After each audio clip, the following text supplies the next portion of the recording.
Magandang araw mga ka-journey. Bigyan ko po kayo ng update para sa bahay. Ayun, nasa ano na siya. Nasa last hollow blocks na siya. Nakaporma na rin po yung lahat ng mga bintana. Pinapormahan na po yung pintuan.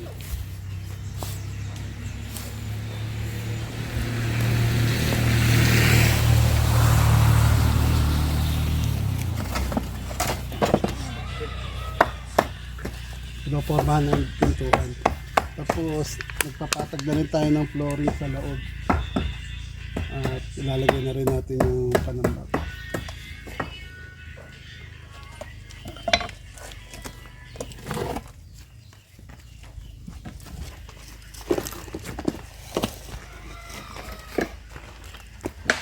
Ito, yung isang bintana. Tapos, yung pangalawang bintana, ayos na rin.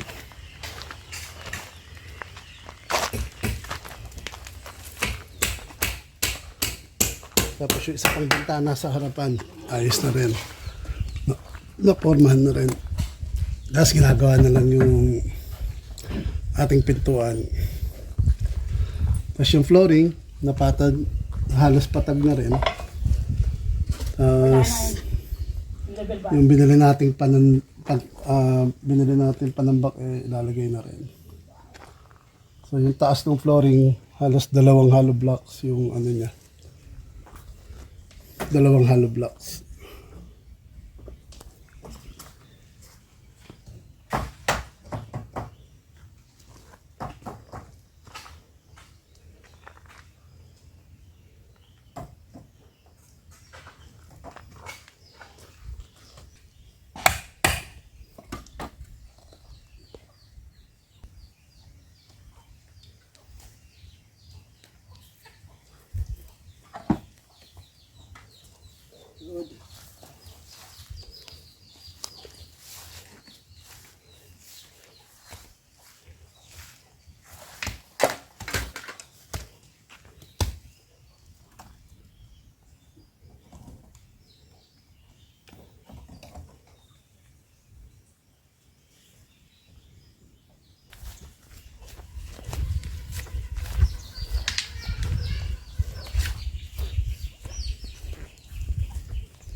Po yung ano, pinutol na puno ng nyug.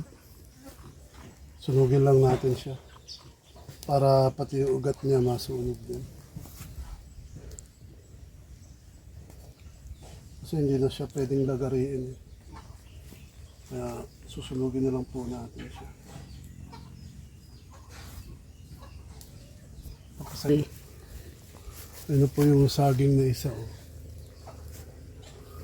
Malaki pa ho yung puso niya kaya may time pa para mag-expand.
isa.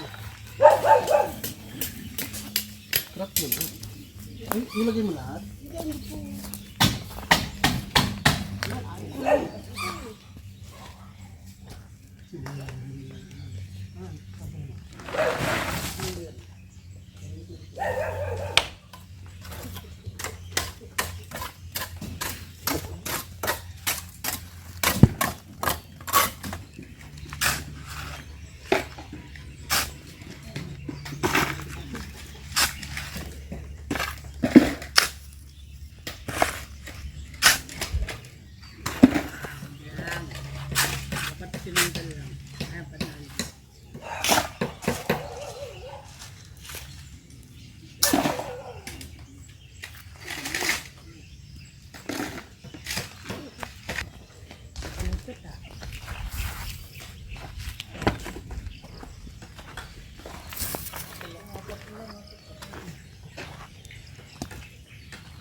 Gawa tayo ng strainer.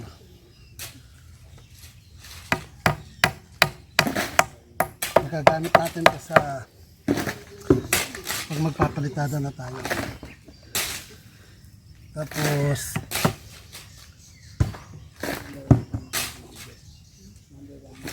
magamit na rin natin to para sa ating kokopit.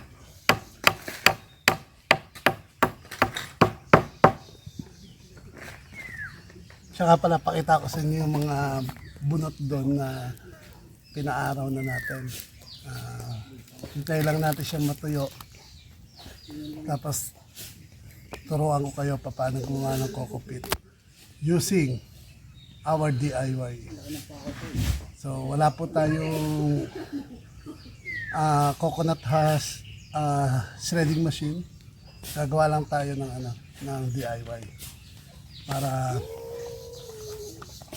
doon sa may mga sa bahay lang na kailangan nila ng kokopit. Pwede nyo pong gayahin yung tuturo ko sa inyo.